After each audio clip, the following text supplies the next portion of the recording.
नमस्कार। India debate में आप सबका स्वागत है। मैं हूं आशुतोष पाठक। मित्रों, आज 25 फरवरी है और 25 फरवरी का इंतजार आप सबको होगा, मुझे भी था। और आज सुबह से जब तक मैं आपसे ये बातचीत शुरू कर रहा हूं, तब तक लगातार मैं पटना में अपने एडवोकेट के संपर्क में हूं। अभी तक कोई सूचना हमें नहीं मिली है, क्योंकि एक तो उनका जो फोन है, वो जब अदालत परिसर में पहुंचते हैं तो उनका फोन जैमर पर है और मेरे एडवोकेट ही मुझे सूचित करते हैं कि आज क्या हुआ। वो कह रहे हैं कि मोस्ट प्रोबेबली और थोड़ा सा वक्त लगेगा, हो सकता है कि सेकंड हाफ तक पूरी कहानी क्लियर हो, पूरी पता चले, क्योंकि अभी अभी तक मेरा संपर्क उनसे हो नहीं पाया है। सुनवाई हो पाएगी कि नहीं हो पाएगी या हो रही है, ये भी हमें जानकारी नहीं है। उम्मीद की जा रही है कि आज सुनवाई हो सकती है, हो सकती है। पिछली बार सुशांत के एडवोकेट वरुण सिंह और उनके पिता कुछ दिन पहले विकास सिंह का एक वीडियो बड़ी तेजी से वायरल हुआ और वो वीडियो था कि देश में न्याय की हालत क्या है। विकास सिंह कह रहे थे, विकास सिंह लगातार ये कहने की कोशिश कर रहे थे कि इस देश में मोस्ट ऑफ द जजेस, कोई एक जज नहीं, सभी जज पूरी तरह से भ्रष्ट हैं। ओपनली कह रहे हैं कि जज जो हैं वो भ्रष्ट हैं और कोई उस पर कार्रवाई नहीं हो रही है। मैं वो वीडियो दोनों वीडियो में अभी, हालांकि थोड़ा सा विलंब हो गया इसलिए उनको डाउनलोड करने में थोड़ा वक्त लगेगा, लेकिन मैंने भेजा है अपनी टीम को। वो अभी ये दोनों वीडियो में कोशिश करूंगा विकास जी का आपको चलाने के लिए, और फिर इस पर एक अलग से कार्यक्रम करना बहुत जरूरी है कि विकास जी क्या कह रहे हैं।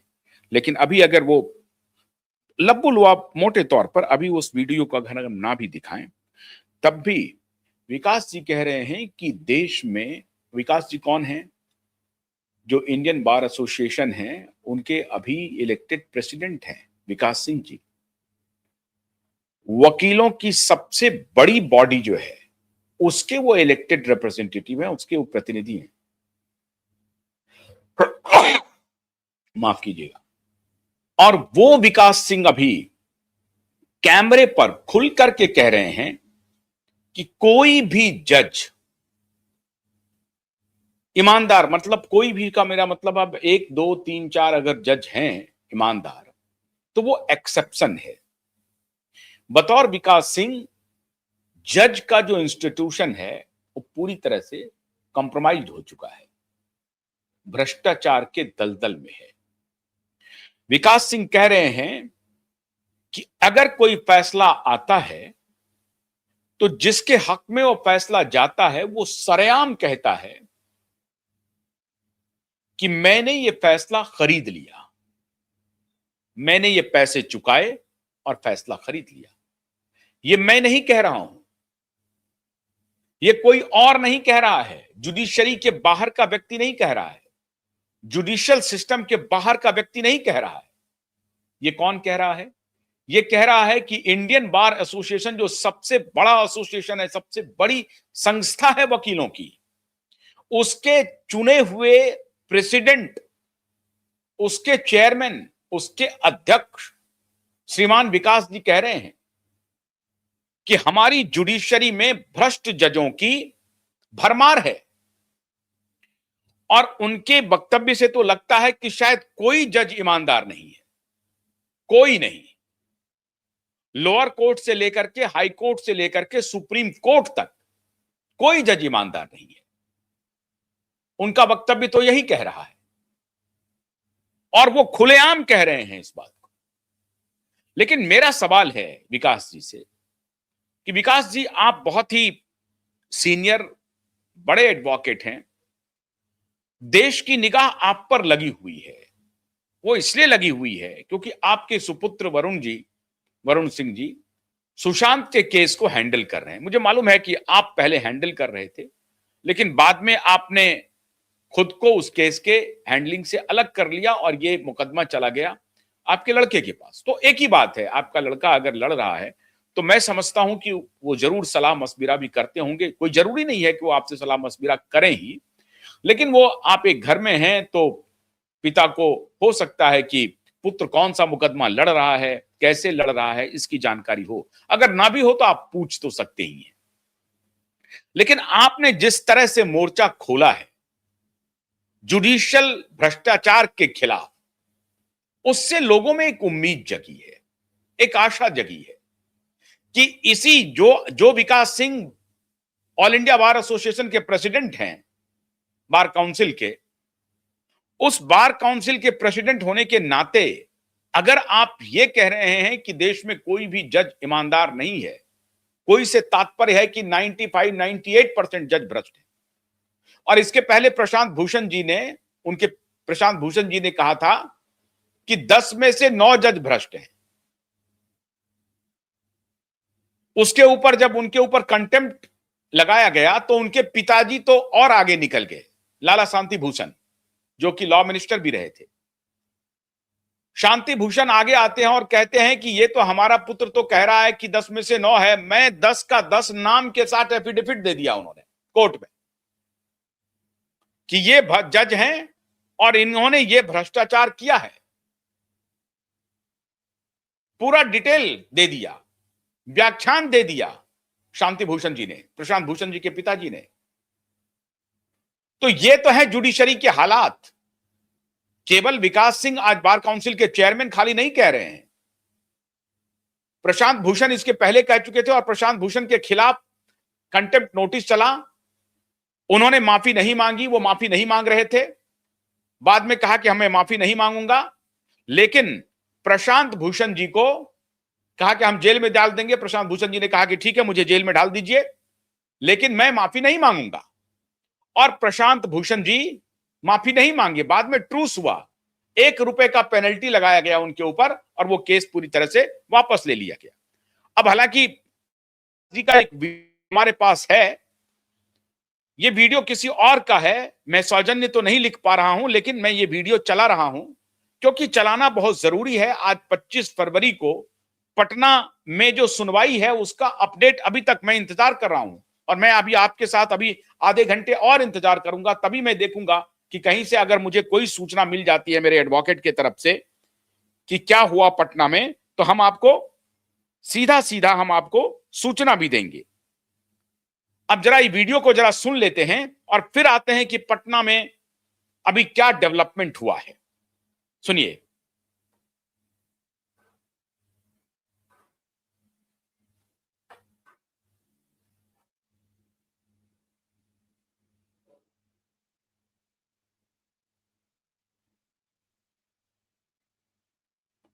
प्ले कीजिए जरा सा। I कर know रहे हैं। this judge and I can get this verdict done for you. Justice of India, Justice Sanjeev Khanna failed the nation by not getting an FIR registered immediately. Now, why I say it's a lost moment, because today every judge, and that's a very sad part, every judge in the country is up for sale. And people are selling judges as if, they say that I know this judge and I can get this verdict done for you.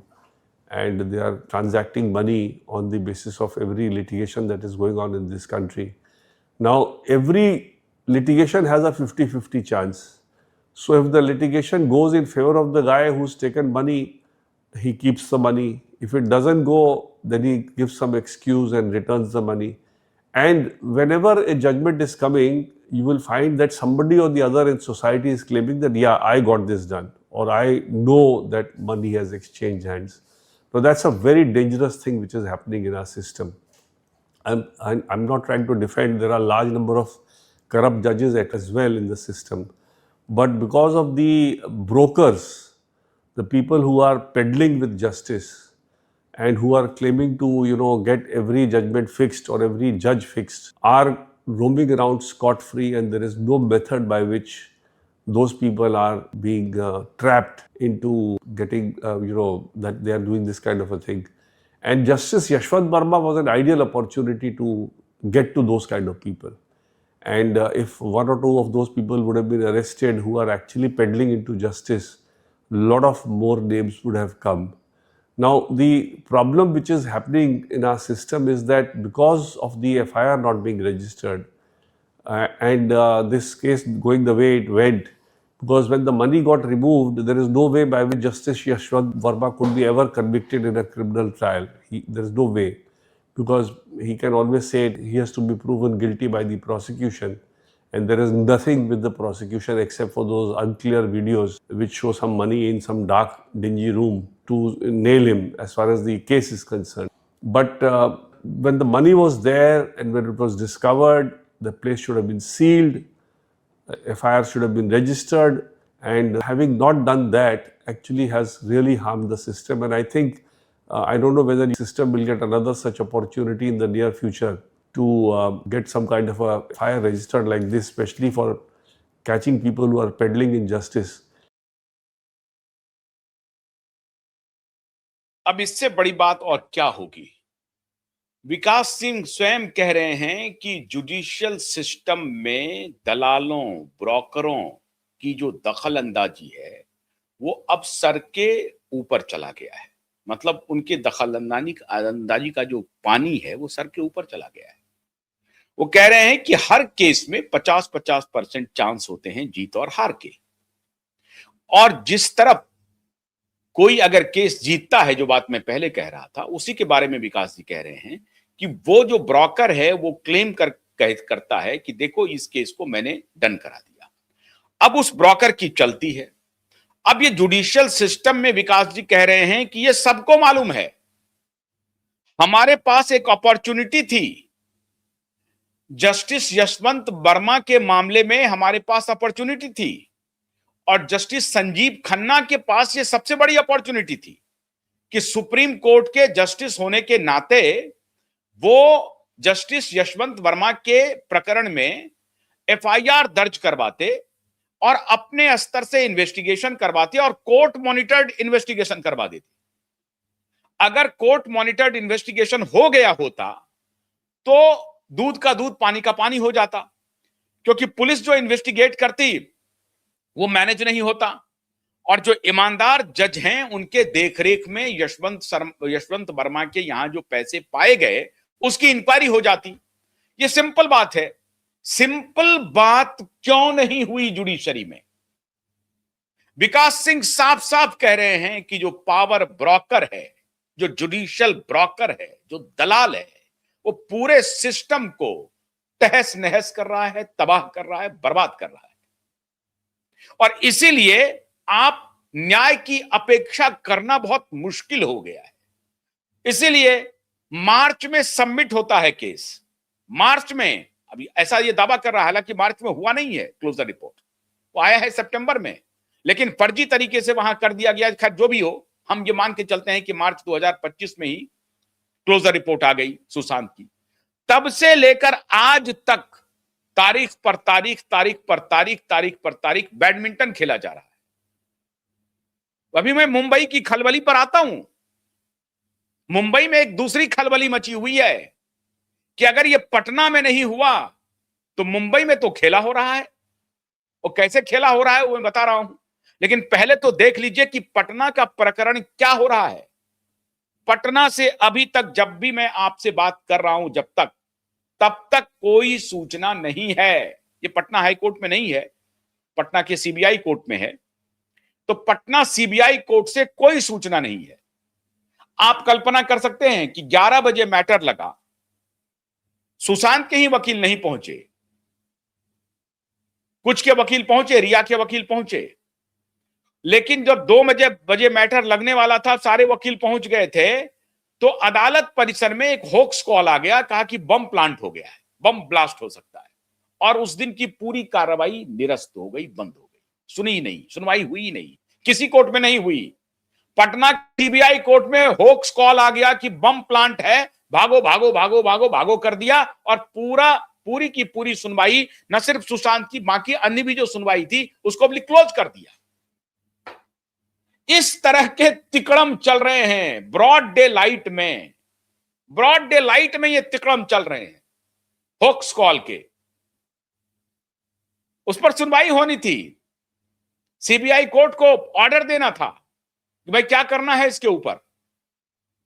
विकास सिंह के पुत्र Varun Singh CBI से मांग रहे हैं कि जो supportive document है वो दो, सीबीआई दे नहीं है ये डॉक्यूमेंट, और सुनवाई अगर होगी तो होक्स कॉल हो जाएगा।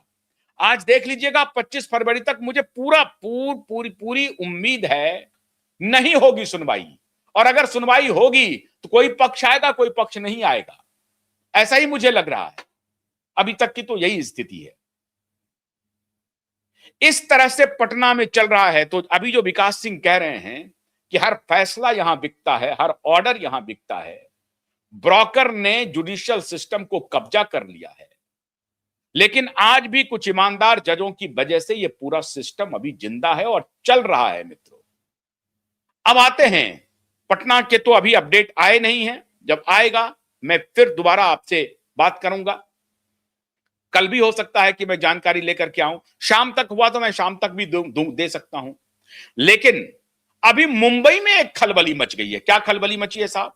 19 फरवरी को जो पीआईएल की सुनवाई हुई है, उस पीआईएल में सुशांत सिंह के केस का जिक्र है दिशा के साथ साथ।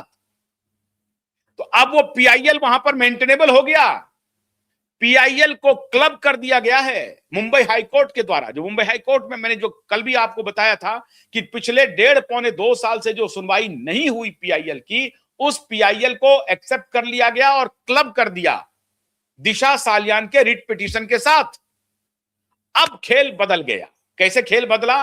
पटना में जो कुछ हो रहा है वो हो रहा है, लेकिन वो जो पीआईएल है जिसमें सुशांत केस का संपूर्ण जिक्र है और सुशांत केस में प्रोसिक्यूशन मांगा है आदित्य ठाकरे का, रिया चक्रवर्ती का और बाकी जो गैंग है उनके, उसका, तो उसकी सुनवाई है पीआईएल के साथ, मतलब दिशा के रिट पिटीशन के साथ पीआईएल की सुनवाई चल रही है। और पीआईएल में जो डॉक्यूमेंट्स दिए जा रहे हैं, पीआईएल में जो फैक्ट्स पेश किए जा रहे हैं, उसके आधार पर यह मामला वहां तुल पकड़ेगा। इसका मतलब यह हुआ कि पटना में जो कुछ भी सुनवाई हो रही है होने दो, कोई मतलब नहीं है। मुंबई हाईकोर्ट ने पीआईएल को ले लिया और पीआईएल को अटैच कर दिया रिट पिटीशन के साथ। अब वो दोनों चलेगा। इसीलिए मुंबई में खलबली मच गई रिया गैंग में और ठाकरे गैंग में कि साहब हम तो पटना को मैनेज किए जा रहे हैं, सीबीआई कोर्ट है, मैनेज पर मैनेज हो रही है, होक्स कॉल करवा रहे हैं, बम प्लांट कवर करवा रहे हैं, कोई जा रहा है कोई नहीं जा रहा है। ये दुर्भाग्यपूर्ण बात यह है मित्रों कि सुशांत के ही वकील नहीं जा रहे हैं। और सुशांत के वकील इसलिए नहीं जा रहे हैं कि सुशांत के वकील डिमांड कर रहे हैं कि भैया मुझे सपोर्टिव डॉक्यूमेंट दो, लेकिन ये डिमांड सपोर्टिव डॉक्यूमेंट लेटर डाल के तो नहीं होगा, आपको वहां जाना पड़ेगा, सीबीआई कोर्ट में पेश होकर के आपको सीबीआई को कहना पड़ेगा कि सीबीआई कोर्ट को कहना पड़ेगा कि सीबीआई से आप कहिए कि आप मुझे फलाना फलाना डॉक्यूमेंट दें। जैसे कि नीलेश ओझा ने मजबूर कर दिया मलवानी पुलिस स्टेशन को, शैलेंद्र नगरकर को, पब्लिक प्रोसिक्यूटर को कि पोस्टमार्टम रिपोर्ट दो दिशा का। 5 साल से पोस्टमार्टम रिपोर्ट नहीं दिया था, जो कि मैंडेटरी है उनके परिजन को देना, नहीं दिया था। और जब नहीं दिया तो अगर इन्वेस्टिगेशन हो रहा है उसका, तो उसको पोस्टमार्टम रिपोर्ट देना था, नहीं दिया। कैसे हुआ, कैसे दिया उसने सपोर्टिव डॉक्यूमेंट? जब नीलेश ओझा जी ने क्लास लगाई और अदालत के आदेश पर देना पड़ गया, और दिया तो फंस गया। अब फंस गया तो अभी सुनवाई होगी ही होगी। ठीक उसी प्रकार से जैसे ही पीआईएल में जो डॉक्यूमेंट्स हैं, पीआईएल में जो केस का मेरिट है, वो मेरिट सफिशिएंट है सुशांत की लड़ाई लड़ने के लिए। इसीलिए अगर पटना कोर्ट में सुनवाई होती है, नहीं होती है, टाल मटोल होती है, होने दीजिए, ये इममटेरियल है। और इसको लेकर के रिया और ठाकरे के गैंग में पूरी खलबली मची हुई है। इसलिए वो प्रायोजित एक के झा, मैं पूरा नाम नहीं लूंगा, के झा बड़े फिल्म क्रिटिक रहे हैं, बड़े राइटर रहे हैं साहब, वो इंटरव्यू ले रहे हैं रिया चक्रवर्ती का। एक गैंग है दलालों का, दलाल पत्रकारों का, वो ब्रांडिंग में लगा हुआ है। दलाल पत्रकार रिया चक्रवर्ती की ब्रांडिंग कर रहा है, सैटेलाइट में, प्रिंट में, इधर उधर हर जगह। चैप्टर 2 शुरू हो गया है। चैप्टर 2 तो अभी शुरू होना है, क्योंकि शमीर मानखेड़े का खेल अभी बाहर आ गया। शमीर मानखेड़े का खेल आ गया अभी बाहर। तो चैप्टर 2 तो अभी शुरू होगा। सारा जो मैनेजमेंट चल रहा है ना, देवेंद्र फडणवीस, प्रधानमंत्री मोदी और ये और वो, सब मैनेजमेंट ढाक के 3 पात होंगे। तो पटना तो मैनेज हो सकता है, लेकिन मुंबई हाईकोर्ट तो मैनेज होगा नहीं। वहां तो चलेगा मामला। कितना, बस एक ही उपाय हो सकता है कि भाई तारीख पर तारीख दिया जा सकता है, इससे ज्यादा कुछ नहीं होगा, कुछ भी नहीं होगा। इसलिए मैं एसएसआर वॉरियर को कह रहा हूं कि आप बिल्कुल भी परेशान मत होइए, परेशान होने की जरूरत नहीं है। पटना में सुनवाई हो रही है नहीं हो रही है उसको भूल जाइए, वो हमारा विषय है ही नहीं। हम तो केस को पकड़ के रखे हुए हैं और केस को मुंबई हाईकोर्ट ही खींच लाए हैं। पीआईएल हो चुका, पीआईएल क्लब हो चुका रिट पिटीशन के साथ। तो अब खेल खत्म, पटना मैनेज होने दो, कोई दिक्कत नहीं है। उस क्लोजर रिपोर्ट को होने दो, देने दो क्लोजर रिपोर्ट। हमारे पास सारे साक्ष्य मौजूद हैं, पीआईएल में चला गया है, इसलिए आपको घबराने की जरूरत नहीं है। आज 25 फरवरी को कोई सुनवाई हो नहीं हो, it hardly matters for us. इसलिए घबराइए मत, चिंतित मत होइएगा कि पटना का क्या अपडेट आया। पटना का अपडेट आए नहीं आए भूल जाइए पटना का। मैं आपको मुतमईन कर रहा हूं, मैं आपको विश्वास दिलाता हूं कि पटना के सीबीआई कोर्ट का कोई मतलब नहीं है, वो सुने ना सुने, क्योंकि वहां रिट पिटीशन के साथ पीआईएल क्लब हो चुका है, 19 फरवरी को ही हो चुका है। और अब तो सेकंड, एक सप्ताह था, एक सप्ताह बीत गया है, एक सप्ताह और है, 2 सप्ताह के अंदर आएगा। वो जो अपनी माता जी को हार्ट अटैक करवा चुकी थी पब्लिक प्रोसिक्यूटर, अब कहां जाएंगी, कितना वक्त है और? तो वक्त बहुत दूर नहीं है। रिया चक्रवर्ती और आदित्य ठाकरे चैप्टर 2 तो अभी शुरू करेंगे। दलाली से काम बनेगी नहीं, थोड़ा इंतजार कीजिए। पटना का जो कुछ भी अपडेट आएगा वो हम आपको बताएंगे भी। बहुत बहुत शुक्रिया, नमस्कार।